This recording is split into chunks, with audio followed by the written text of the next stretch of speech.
Boa noite. Hoje nós vamos falar sobre solos e nutrição das plantas. Dentro de solos e nutrições das plantas, tem composição do solo e as funções dos minerais e os minerais dentro das plantas. Bom, composição do solo.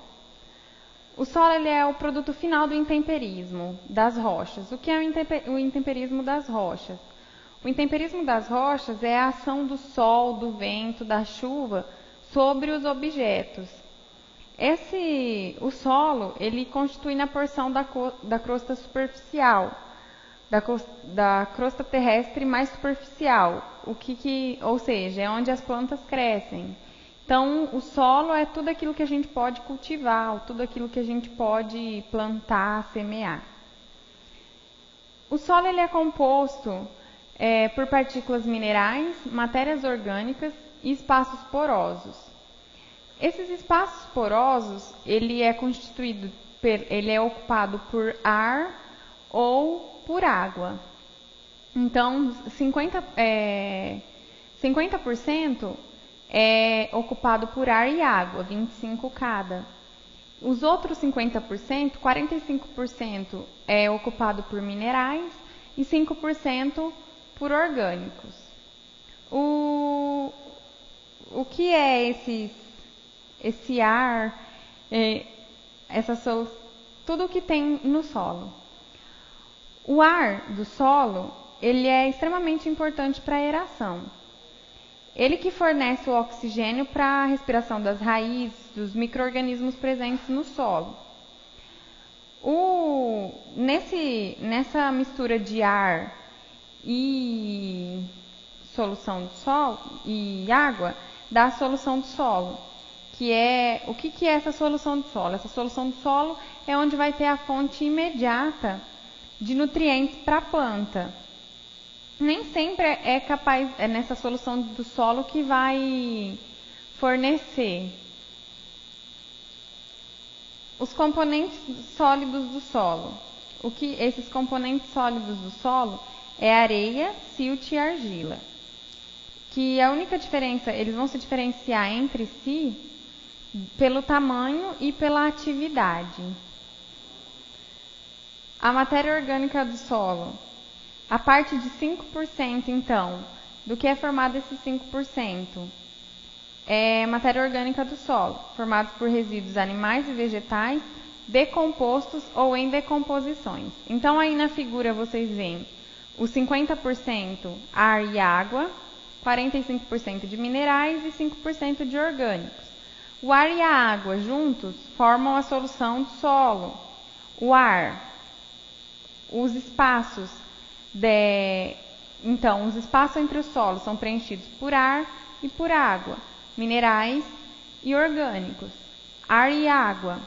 O ar é extremamente importante para a aeração do solo.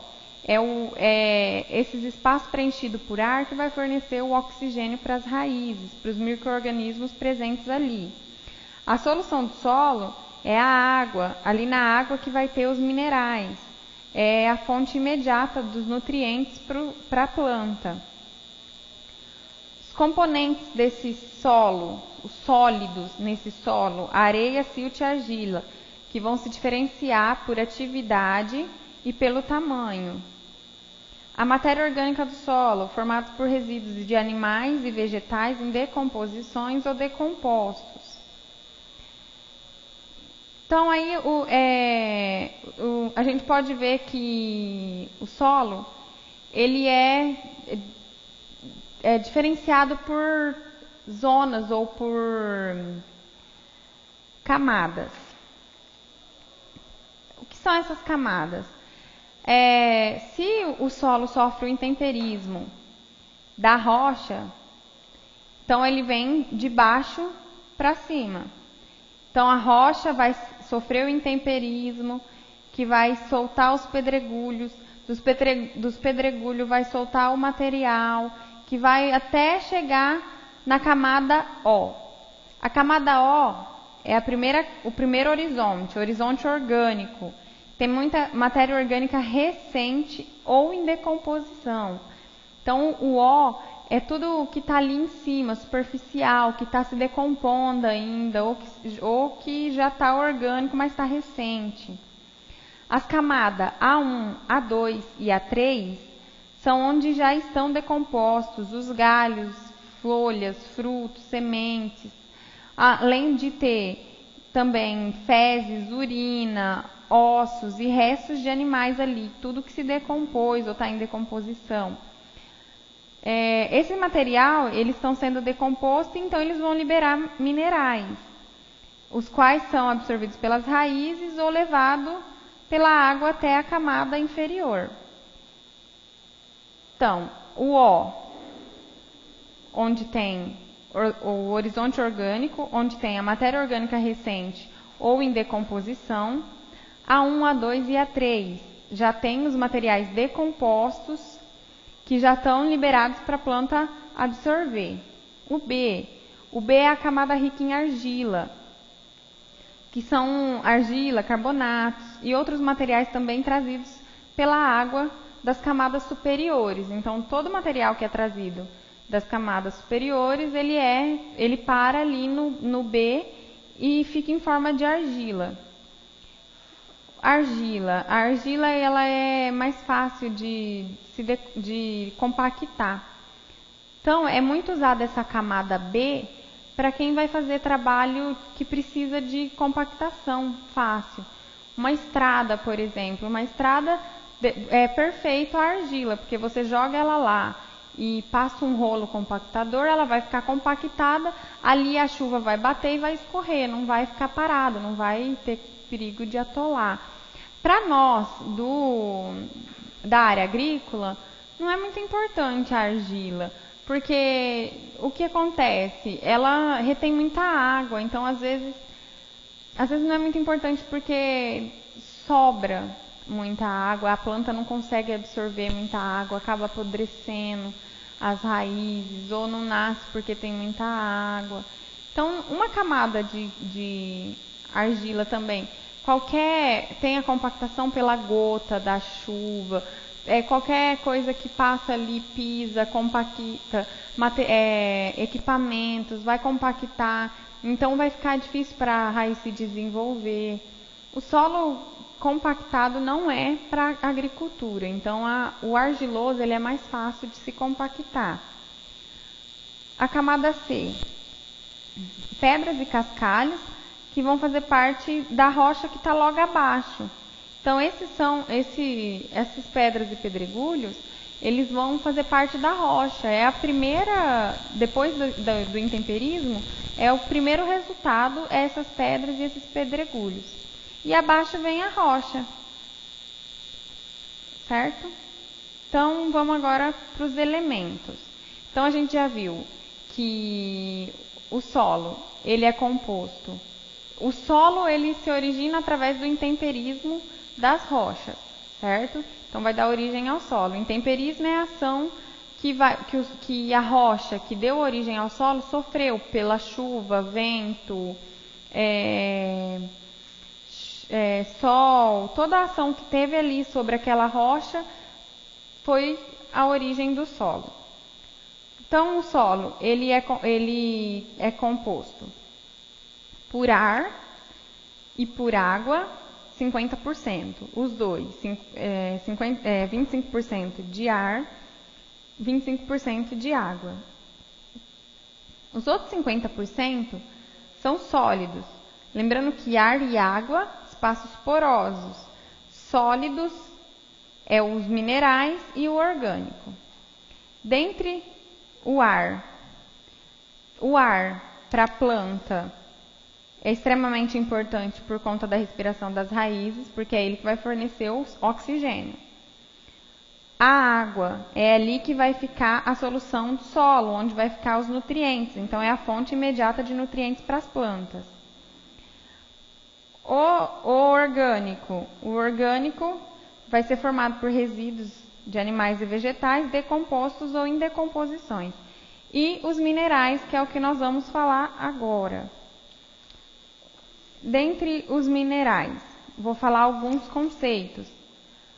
Nutrientes, por exemplo. Nutrientes são os elementos essenciais para o crescimento e desenvolvimento das plantas. E tem alguns critérios de essencialidade. O que é isso? Quando falta ou sobra. Então, na ausência do elemento químico, a planta não vai ser capaz de completar o seu ciclo. Ou seja, ela não vai se desenvolver ou reproduzir. Se o elemento químico é insubstituível, ou seja, na ausência dele, a deficiência só pode ser corrigida através de seu fornecimento. O que quer dizer isso? Que se a planta está precisando de nitrogênio, você coloca potássio no lugar do nitrogênio. O potássio não vai fazer a função que o nitrogênio vai fazer. Então, a planta não vai completar o seu ciclo. Por quê? Porque ela está querendo nitrogênio, não potássio. Aonde vamos chegar com isso? Que a planta, ela necessita de todos os nutrientes em si, de uns de mais, outros de menos, mas ela necessita de todos para poder completar o seu ciclo, para poder se desenvolver, para chegar no final, ter uma planta vigorosa, uma planta sadia, para a gente poder colher, certo? Então, são 16 elementos que a planta precisa para o seu desenvolvimento.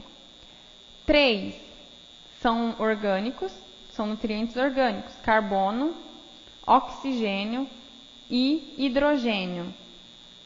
Por que são orgânicos? Orgânicos porque eles não vêm de fórmulas químicas. O carbono, a planta adquire através da respiração. O oxigênio, respiração. O hidrogênio tem na água, na molécula da água. Então, já são nutrientes que a planta adquire ali, do solo, do ar, mas não por fórmulas químicas. E os outros são divididos em 2 grupos: macronutrientes e micronutrientes. Os macronutrientes são aqueles que a planta ela vai utilizar em grande quantidade, e os micros em pequena quantidade. Não em tamanho de molécula ou em tamanho, esse nutriente é maior do que esse. Não, é em quantidade mesmo. Uma planta precisa, vamos supor, de 30 quilos de nitrogênio, e de nitrogênio é um macronutriente. Então, se ela precisa de 30 quilos de um macronutriente, de micronutriente ela vai precisar de gramas. Então, é bem menor quantidade. Quais são os macronutrientes? Os macronutrientes são divididos em primários e secundários.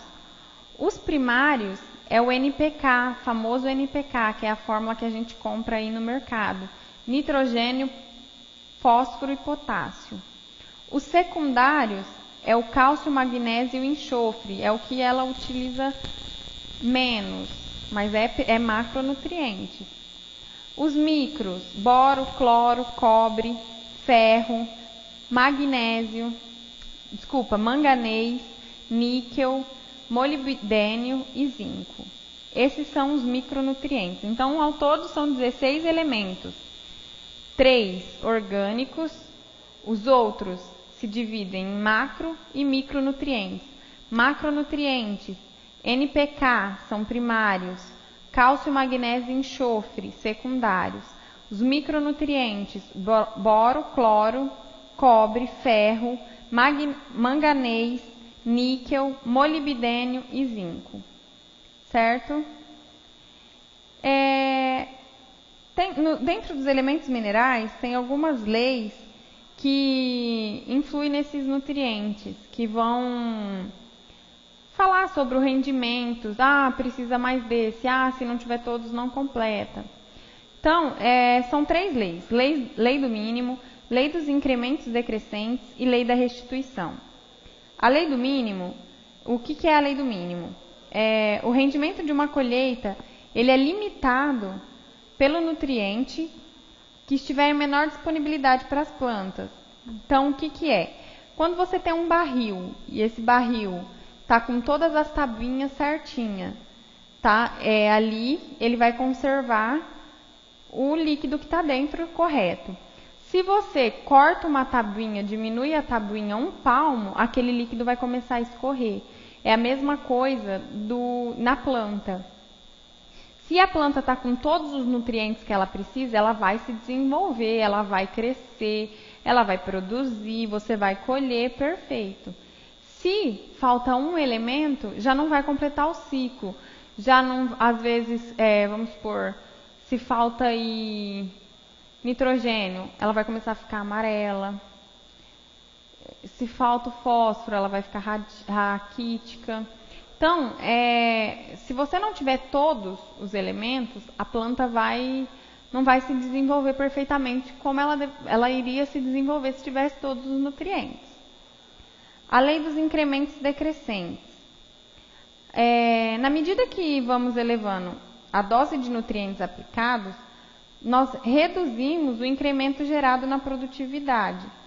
Se você aplica mais do que é necessário, do que a planta precisa, às vezes você está prejudicando a planta. Então você está reduzindo aquele poder que ela tem de produtividade. Se você aplicar a quantidade excessiva de NPK, vamos supor, e a planta vai absorver o que ela precisa, o restante ou vai perder, ou ela vai absorver além do que ela precisava e vai começar a prejudicar a planta. E a última lei, que é a lei da restituição. Os nutrientes exportados pelas culturas ou perdidos por erosão, volatilização, lixiviação e fixação, eles devem ser recolocados. O que é isso? Recolocados. Eles têm que ser devolvidos para o solo. O que é um nutriente exportado? O nutriente exportado é quando você corta uma planta. O milho para silagem, por exemplo.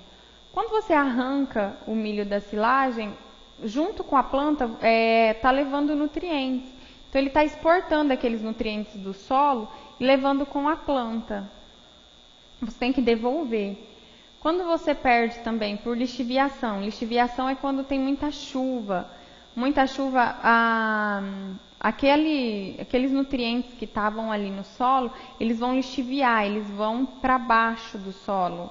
Sentido lençol freático, para vocês entenderem melhor o que é lixiviação. Quando fala de volatilização, quando você está aplicando e aquilo está se perdendo por ar, como se fosse por vapor. Por erosão. Erosão é quando forma crateras no solo. Chuva causa muita erosão. Em solo que não tem nada, solo limpo, a chuva vem e leva com ela partículas de terra. E nessas partículas vão também os nutrientes. Então, nessas erosão não vai ter nutrientes. Para onde foi levada as partículas de terra, vai ficar o nutriente ali, vai ter bastante nutriente. Fixação. O fósforo é um exemplo de fixação. O fósforo é imóvel na planta. Então, quando você aplica o solo, se perde um pouco por fixação, que ele vai ficar fixado no solo, e o outro pouco ele não vai se mover. Então, se a raiz chegar até no fósforo, ele vai ser absorvido, senão não. Bom, gente, é isso hoje que eu queria falar para vocês. Então, por último, essas 3 leis que são muito importantes: lei do mínimo, lei dos incrementos decrescentes e lei da restituição. São muito importantes por quê? Porque te leva a ver que uma análise de solo é muito importante na agricultura. A análise de solo vai te dar a quantidade correta do que você tem que aplicar e do que a planta precisa. Então, não sei quanto que eu aplico disso para a minha planta. Faz uma análise de solo, que ali vai ter tudo. Vai saber quanto que você tem que recolocar, vai saber quais os elementos que a planta precisa. Você não vai colocar nem a mais nem a menos. Para vocês entenderem alguma função, as funções assim dos nutrientes certinho, vai na apostila de vocês, na página 7 e na página 8. Lá tem certinho explicando a função dos macros e dos micronutrientes, desculpa. e que aí vocês vão saber certinho para que funciona, por que a planta precisa desse nutriente. É isso que eu ia falar para vocês, obrigada e a semana que vem feriado, até na próxima.